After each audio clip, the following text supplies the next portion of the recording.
Doctor ortho Ayurvedic oil and capsule, अब दर्द भी घुटने टेकेगा। सीएम धामी ने ऋषिकेश ट्रांजिट कैंप का किया औचक निरीक्षण। कहा श्रद्धालुओं की सुरक्षा सुविधा सर्वोच्च प्राथमिकता। श्रद्धालुओं को रजिस्ट्रेशन के लिए ना करना पड़े इंतजार। बेहतर भीड़ प्रबंधन का दिया निर्देश। चंपावत के स्वाला डेंजर जोन पर डीएम एक्टिव। बारिश से पहले काम पूरा करने का दिया सख्त निर्देश। सेना और जनता की लाइफलाइन को सुरक्षित रखने की कवायद। चंपावत में घटोत्कच मंदिर में गूंजा योग का संदेश। प्रकृति के संग स्वास्थ्य का लिया गया संकल्प।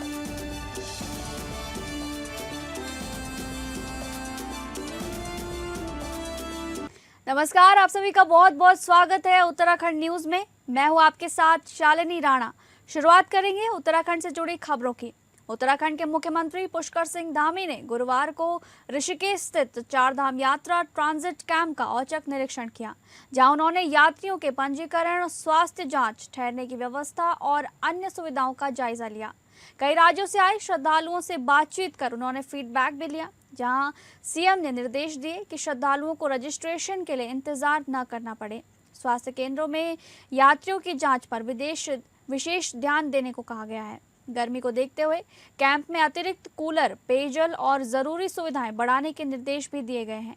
अधिकारियों से बेहतर भीड़ प्रबंधन सुनिश्चित करने को कहा गया है। और वहीं मुख्यमंत्री पुष्कर सिंह धामी ने कहा कि श्रद्धालुओं की सुरक्षा और सुविधा सर्वोच्च प्राथमिकता है। कर्मचारियों से संवाद से सीएम ने अतिथि देवो भव की भावना से सेवा करने और यात्रियों की समस्याओं का तुरंत समाधान करने को कहा। साथ ही कर्मचारियों को अपने स्वास्थ्य का ध्यान रखने की सलाह भी दी गई। महाराष्ट्र, एमपी, राजस्थान, यूपी, बिहार से आए यात्रियों ने पंजीकरण, स्वास्थ्य जांच और आवास व्यवस्था को संतोषजनक बताया। कई बुजुर्ग श्रद्धालुओं ने सीएम को आशीर्वाद दिया और सुगम यात्रा के लिए आभार जताया। सीएम ने सभी को सुरक्षित यात्रा की शुभकामनाएं दी और ट्रांजिट कैंप में एलईडी पर रामायण महाभारत का प्रसारण किया जाने को कहा।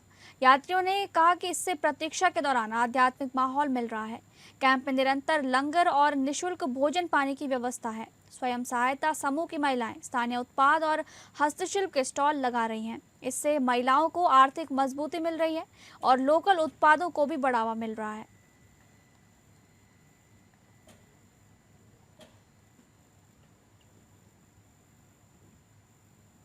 अगली खबर, जनपद चंपावत के बेहद संवेदनशील और चुनौतीपूर्ण डेंजर जोन स्वाला का गुरुवार को जिलाधिकारी मनीष कुमार ने स्थलीय निरीक्षण कर कार्यों की प्रगति का जायजा लिया। आगामी वर्षा ऋतु को देखते हुए जिलाधिकारी ने संबंधित एजेंसियों और अधिकारियों को निर्धारित समय सीमा के भीतर हर हाल में कार्य पूर्ण करने के सख्त निर्देश दिए। निरीक्षण के दौरान जिलाधिकारी ने कहा कि स्वाला क्षेत्र जनपद चंपावत और पिथौरागढ़ की जीवन रेखा है।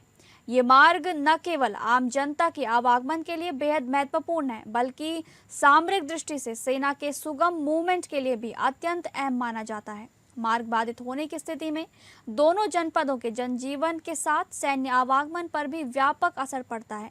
जिलाधिकारी ने बताया कि संवेदनशील डेंजर जोन के स्थायी उपचार और सुधार कार्य के लिए वर्तमान में हिल साइड और वैली साइड में 2 अलग-अलग एजेंसियां युद्ध स्तर पर कार्य कर रही हैं। मानसून की चुनौती को देखते हुए दोनों कार्यदायी संस्थाओं को समय पर कार्य पूर्ण करने के निर्देश दिए गए हैं।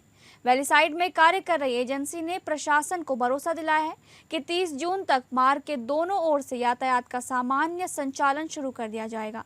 जबकि हिल साइड में कार्यरत एजेंसी ने बताया कि अंतिम कास्टिंग का कार्य तेजी से जारी है और आगामी 15 दिनों में इसे पूरा कर लिया जाएगा। जिलाधिकारी मनीष कुमार ने राष्ट्रीय राजमार्ग के अभियंताओं को पूरे क्षेत्र में सतत निगरानी बनाए रखने के निर्देश भी दिए।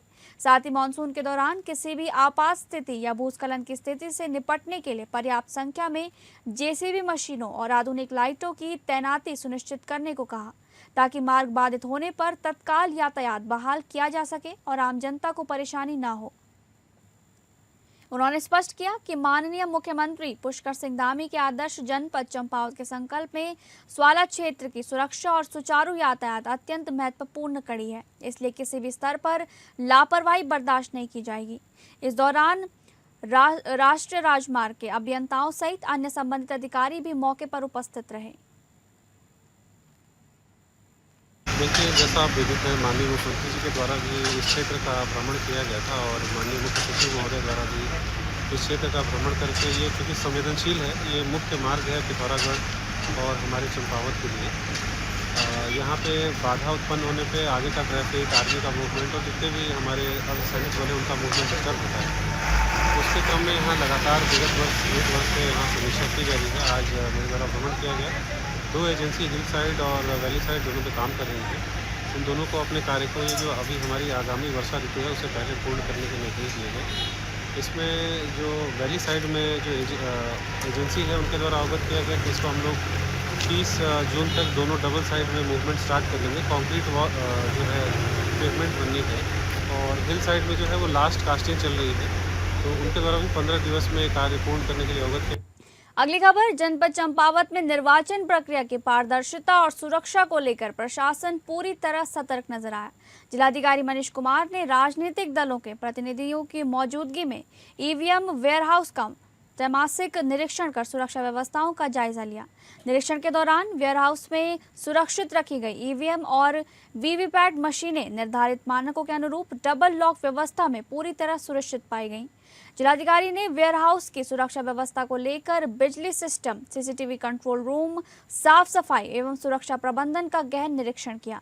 जिलाधिकारी मनीष कुमार ने संबंधित अधिकारियों को स्पष्ट निर्देश देते हुए कहा कि निर्वाचन से जुड़ी सभी व्यवस्थाओं एवं सुरक्षा मानकों का निरंतर पालन सुनिश्चित किया जाए ताकि लोकतांत्रिक प्रक्रिया की विश्वसनीयता और मजबूती बनी रहे। चंपावत प्रशासन की सतर्क निगरानी में ईवीएम और वीवीपैट मशीनें पूरी तरह सुरक्षित हैं, जिससे चुनावी पारदर्शिता को लेकर भरोसा और मजबूत हुआ है।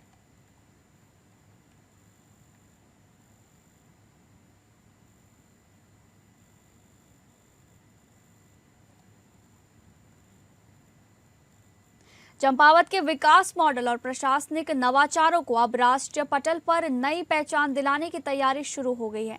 देश के प्रतिष्ठित एक्सीलेंस इन गवर्नेंस अवार्ड्स के लिए चंपावत के उत्कृष्ट कार्यों को नामांकित करने को लेकर जिलाधिकारी मनीष कुमार ने अधिकारियों के साथ महत्वपूर्ण समीक्षा बैठक की और समयबद्ध कार्यवाही के सख्त निर्देश भी दिए। मुख्य सचिव उत्तराखंड शासन के निर्देशों के क्रम में आयोजित बैठक में जिलाधिकारी ने स्पष्ट किया कि आदर्श चंपावत के तहत जनपद में हुए विकास कार्यों, प्रशासनिक नवाचारों, डिजिटल गवर्नेंस, जन कल्याणकारी योजनाएं और बुनियादी ढांचे में हुए परिवर्तनकारी कार्यों को राष्ट्रीय स्तर पर मजबूती से प्रस्तुत किया जाए। बताया गया कि द इंडियन एक्सप्रेस मीडिया समूह द्वारा आयोजित किए जाने वाले एक्सीलेंस इन गवर्नेंस अवार्ड्स का उद्देश्य देश भर के उन जिलों और प्रशासनिक प्रयासों को सम्मानित करना है जिन्होंने जमीनी स्तर पर उत्कृष्ट, नवाचारी और जनहितकारी बदलाव किए हैं। ये प्रतिष्ठित सम्मान संबंधित जनपद के जिलाधिकारी को प्रदान किया जाता है।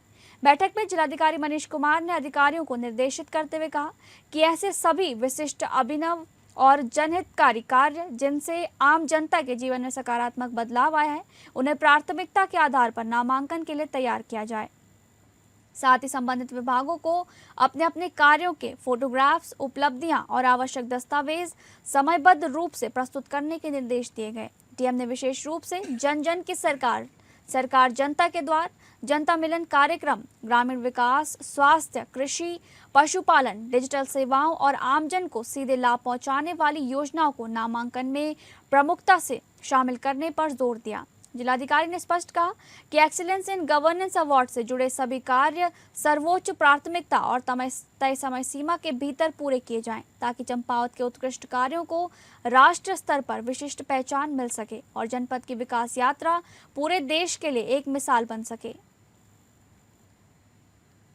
जैसा आपको विदित है, माननीय मुख्य सचिव महोदय द्वारा सभी जनपदों को निर्देश दिए गए हैं कि जो भी नवाचारी और व्यापक जनहित के कार्य किसी जनपद के द्वारा किए जा रहे हैं तो उसका एक संकलन करते हुए उसका अभिलेखीकरण कर लिया जाए। उसके क्रम में आज जो है समस्त विभागों को यहाँ पर आमंत्रित किया गया था और उनके जो अच्छे नवाचारी कार्य हैं उन सभी का एक प्रस्तुतिकरण दिया गया और सभी को यह भी अवगत किया गया कि ये जो कार्य हैं उनका एक संकलन कर लें, उनकी कार्यों की आवश्यकता, कार्यों के लिए रुझान कैसे बना, कार्यों की से जो जनता है उसको क्या लाभ मिल रहा है, उन सभी का एक अभिलेखीकरण कर लें और सुव्यवस्थित रूप से इसको जो है यहाँ जनपद पर यहाँ पर उपलब्ध करा देंगे। और इसको जो है ये विभागीय सभी इनकी एक समिति बनाई गई है, जिस पे इनका परीक्षण भी किया जा रहा है कि क्या ये कार्य वास्तव में ऑडिट की तरह इसका हो रहा है, कि ये जो कार्य हुए हैं वास्तव में जनहित के रहे हैं और इनसे व्यापक लाभ है, और क्या इसको हम लोग और रेप्लिकेट कर सकते हैं, इसको स्केल इसका बढ़ा सकते हैं, उस पर भी यहाँ पे जो है वो चर्चा हुई है। तो एक जो शासन के दिशा निर्देश है उसके क्रम में यहाँ पे आज बैठक की गई। चंपावत की ग्राम सभा बडौली में सड़क समस्या को लेकर ग्रामीणों का गुस्सा अब खुलकर सामने आने लगा है। नेशनल हाईवे से जुड़े लगभग 8 किलोमीटर लंबे प्रधानमंत्री ग्राम सड़क मार्ग की बदहाल स्थिति को लेकर ग्रामीणों और जनप्रतिनिधियों से संबंधित विभागों के खिलाफ नाराजगी जताते हुए मोर्चा खोल दिया है। ग्रामीणों का आरोप है कि सड़क निर्माण से जुड़े कार्यदायी विभाग, पूर्व ठेकेदार और राष्ट्रीय राजमार्ग NH विभाग की लापरवाही के चलते हालात लगातार बिगड़ते जा रहे हैं। लोगों का कहना है कि नेशनल हाईवे से आने वाला मलबा समय रहते नहीं हटाया जाता, जिसके कारण हल्की बारिश में भी पूरा मार्ग बंद हो जाता है और आवाजाही ठप पड़ जाती है। स्थानीय लोगों ने बताया कि सड़क बंद होने का सबसे अधिक असर स्कूली बच्चों की पढ़ाई और बीमार मरीजों को अस्पताल पहुंचाने में पड़ रहा है। बरसात के दौरान हालत और भी गंभीर हो जाते हैं, जिससे ग्रामीणों को भारी परेशानियों का सामना करना पड़ता है। इस मुद्दे पर जिला पंचायत सदस्य प्रतिनिधि धूरा सुंदर सिंह बोरा ने भी कड़ी नाराजगी व्यक्त करते हुए संबंधित विभागों की कार्यशैली पर सवाल उठाए हैं। उन्होंने कहा कि सड़क को कर्मबद्ध और समयबद्ध तरीके से सुचारू किया जाना बेहद जरूरी है, ताकि ग्रामीणों को राहत मिल सके और किसी आपात स्थिति में लोगों को मुश्किलों का सामना न करना पड़े। मामले को गंभीरता से लेते हुए जिलाधिकारी मनीष कुमार ने तत्काल संज्ञान लिया और संबंधित विभागों को समय सीमा पर त्वरित कार्रवाई करने के निर्देश जारी किए हैं। साथ ही बरसात के मद्देनजर सड़क को हर हाल में सुचारू रखने और मलबा हटाने की व्यवस्था मजबूत करने को कहा गया है।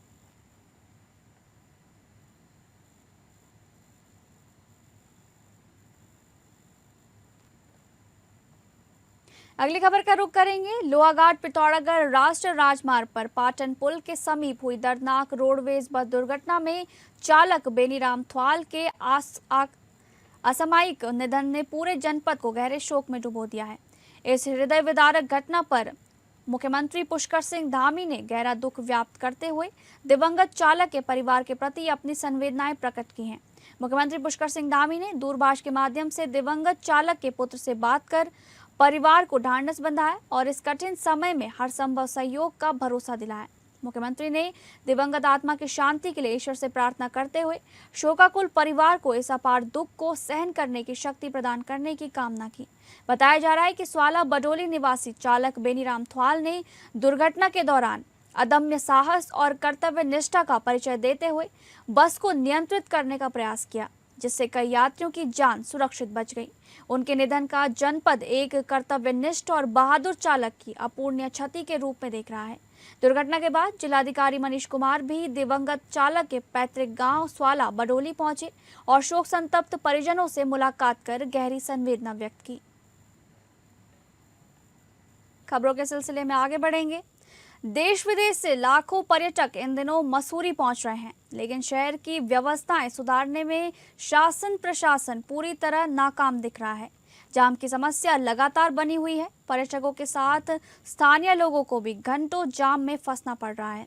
पर्यटन सीजन से पहले व्यवस्थाओं को लेकर बैठकों का दौर चलता रहता है, लेकिन धरातल पर कहीं भी व्यवस्थाएं सुधरती नहीं दिख रही हैं। इसका सबसे ज्यादा खामियाजा स्कूली छात्र छात्राओं को भुगतना पड़ रहा है। जाम के कारण उन्हें स्कूल पहुंचने में रोज परेशानी हो रही है। हालांकि नगर पालिका ने शहर की ट्रैफिक व्यवस्था सुधारने के लिए 3 सदस्यीय कमेटी का गठन किया था। 35 लोगों को संविदा पर रखकर ट्रैफिक सुधारने की जिम्मेदारी भी दी गई, लेकिन इसके बावजूद शहर में जाम की समस्या जस की तस है। भारी पर्यटन सीजन में लैंडौर बाजार की सड़क खोद दी गई। वहीं मोतीलाल नेहरू मार्ग पर भी सड़क मरम्मत का काम शुरू कर दिया गया, जबकि सीजन से पहले ये काम पूरे होने चाहिए थे। एलन स्कूल के पास रामा देवी जाने वाले मार्ग की सीढ़ियां तोड़कर वाहनों की आवाजाही के लिए रास्ता बनाया जाना था, ताकि आसपास के स्कूलों में जाने वाले छात्र छात्राओं को परेशानी न हो। बैठकों में शहर की व्यवस्था को लेकर बड़ी बड़ी बातें होती हैं, लेकिन धरातल पर कुछ नजर नहीं आता। इस मार्ग के बन जाने से Saint clear school, Bal Shiksha Sadan school, Wynberg Allen school, saint George college, Hilbert school और RN भार्गव इंटर कॉलेज जाने वाले छात्र छात्राओं को काफी सुविधा मिल जाती।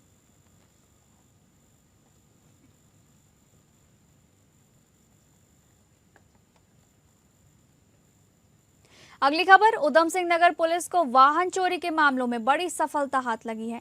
वरिष्ठ पुलिस अधीक्षक अजय गणपति के निर्देश में चलाए जा रहे ऑपरेशन प्रहार के तहत कोतवाली ट्रांजिट कैंप और कोतवाली खटीमा पुलिस ने संयुक्त कार्रवाई करते हुए 5 शातिर वाहन चोरों को गिरफ्तार किया है। पुलिस ने उनके कब्जे और निशानदेही पर कुल 11 चोरी की मोटरसाइकिलें बरामद की हैं। पुलिस के अनुसार आरोपी बाजारों, जिम, दुकानों और सार्वजनिक स्थानों पर खड़ी मोटरसाइकिलों की रेकी कर उन्हें चोरी करते थे। चोरी के बाद वाहनों को झाड़ियां, कच्चे रास्ते और सुनसान स्थानों पर छिपाकर रखा जाता था तथा बाद में कम कीमत पर बेच दिया जाता था। ट्रांजिट कैंप पुलिस ने 3 आरोपियों को गिरफ्तार कर 6 चोरी की बाइक बरामद की, जबकि खटीमा पुलिस ने 2 आरोपियों को पकड़कर 5 मोटरसाइकिलें बरामद की हैं। पुलिस ने बताया कि बरामद वाहन ट्रांजिट कैंप, पंतनगर और खटीमा क्षेत्रों में दर्ज वाहन चोरी के मुकदमों से संबंधित हैं। आरोपियों के आपराधिक इतिहास की भी जांच की जा रही है। माननीय मुख्यमंत्री महोदय के निर्देशानुसार अपराध मुक्त उत्तराखंड की दिशा में जनपद उधम सिंह नगर पुलिस द्वारा लगातार अपराधियों के खिलाफ कार्रवाई की जा रही है। लगातार जो बाइक चोरियों की घटना हो रही थी, उसी के क्रम में हमारे द्वारा क्राइम मीटिंग में निर्देशित किया गया था कि सभी थानाध्यक्ष इसमें टीमों का गठन करते हुए जो बाइक चोरियां हुई उनका खुलासा करें। इसके क्रम में 2 थानों में कुल 11 बाइक्स रिकवर हुई है। इसमें ट्रांजिट कैंप थाने ने जो है गणेशपुर रोड से 3 लोगों को गिरफ्तार करते हुए 6 बाइक्स रिकवर किए। तीनों जो है ये उत्तर प्रदेश के रहने वाले, एक का नाम सचिन पाल है, दूसरा अरुण है और एक आशीष श्रीवास्तव। तीनों की गिरफ्तारी हो रखी है। इसके अलावा खटीमा थाना क्षेत्र अंतर्गत 5 बाइक्स रिकवर की गई है, जिसमें 2 लोगों की गिरफ्तारी हुई है। एक फरमान फरीदी है जो इस्लाम नगर का रहने वाला है और दूसरे का नाम पवन धामी है जो नेपाल का रहने वाला है। अगली खबर, हरियाणा के करनाल में आयोजित ऑल इंडिया पुलिस गेम्स में उत्तराखंड पुलिस के सब इंस्पेक्टर मुकेश पाल ने शानदार प्रदर्शन करते हुए रजत पदक जीतकर प्रदेश का नाम रोशन किया है। 22 से 27 मई तक चली इस राष्ट्रीय प्रतियोगिता में देश भर की पुलिस इकाइयों और केंद्रीय बलों के खिलाड़ियों ने हिस्सा लिया। मुकेश पाल ने 100+ किलोग्राम भार वर्ग में कुल 700 किलोग्राम वजन उठाकर अपनी ताकत, अनुशासन और खेल कौशल का बेहतरीन प्रदर्शन किया। कड़े मुकाबले के बीच रजत पदक हासिल करना उनकी मेहनत और समर्पण का प्रमाण माना जा रहा है। उनकी इस उपलब्धि पर वरिष्ठ पुलिस अधीक्षक अजय गणपति, पुलिस अधीक्षक अपराध जितेंद्र चौहान तथा अपर पुलिस अधीक्षक उत्तम सिंह नेगी ने उन्हें सम्मानित किया और भविष्य के लिए शुभकामनाएं दी। 22 से 27 तक ऑल इंडिया पुलिस गेम जो हरियाणा करनाल में आयोजित किए गए थे और गर्व की बात है कि हमारे उससे काफ़ी टीमों ने पार्टिसिपेट किया, लेकिन पूरे सारे खेलों में 2 ही पदक हम लोग जीत पाए हैं और ख़ास तौर पे पावर लिफ्टिंग में और सिल्वर मेडल मैंने जीत के उत्तराखंड पुलिस राज्य और उधम सिंह नगर जिले का जो है नाम रोशन किया है और बहुत गर्व महसूस हो रहा है कि ऑल इंडिया पुलिस गेम्स जिसमें 28 राज्य और 22 पैरामिलिट्री फोर्सेस। मुकेश पाल जी हमारे पुलिस के काफी टाइम से एक लंबे अच्छे अरसे से अच्छे प्लेयर रहे हैं। उनके द्वारा पूर्व में भी कई मेडल जीते गए हैं। इस बार भी ऑल इंडिया पुलिस में इन्होंने अपनी वेट कैटेगरी में पावर लिफ्टिंग में सिल्वर मेडल लेकर उत्तराखंड पुलिस और उधम सिंह नगर पुलिस का नाम रोशन किया है। इसके लिए बहुत बधाई के पात्र हैं। सम्मानित किया गया है आज। अगली खबर, हरियाणा के पूर्व कैबिनेट मंत्री करतार सिंह भडाना के मंडावली स्थित कार्यालय पर देश भर से आए महामंडलेश्वरों का समागम हुआ। यह आयोजन श्री 1008 महामंडलेश्वर कमलेश गिरी महाराज के पटाभिषेक की प्रथम वर्षगांठ के उपलक्ष्य में किया गया। कार्यक्रम में बड़ी संख्या में संत महात्मा शामिल हुए। भाजपा नेता करतार सिंह भडाना ने सभी संतों का फूल माला और पट्टा पहनाकर स्वागत किया। उन्होंने कहा कि वे साधु संतों के आभारी हैं जो उनके कार्यालय पहुंचे। देश के विभिन्न हिस्सों से आए संतों का ये समागम होना सौभाग्य की बात है।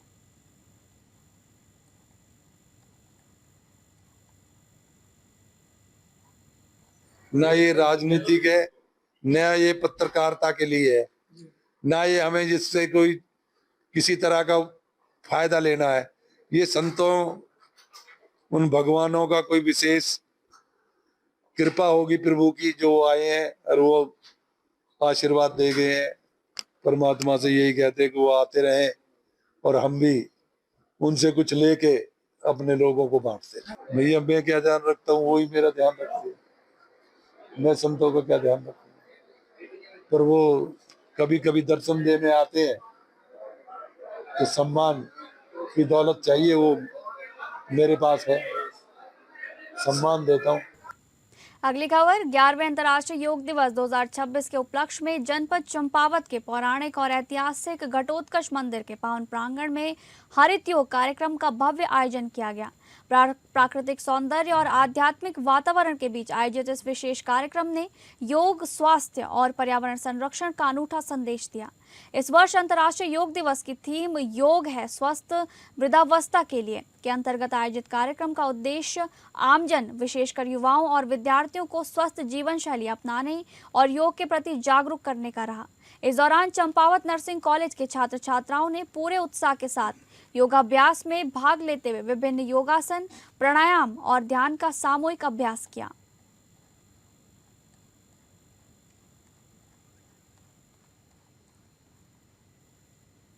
फिलहाल उत्तराखंड न्यूज में बस इतना।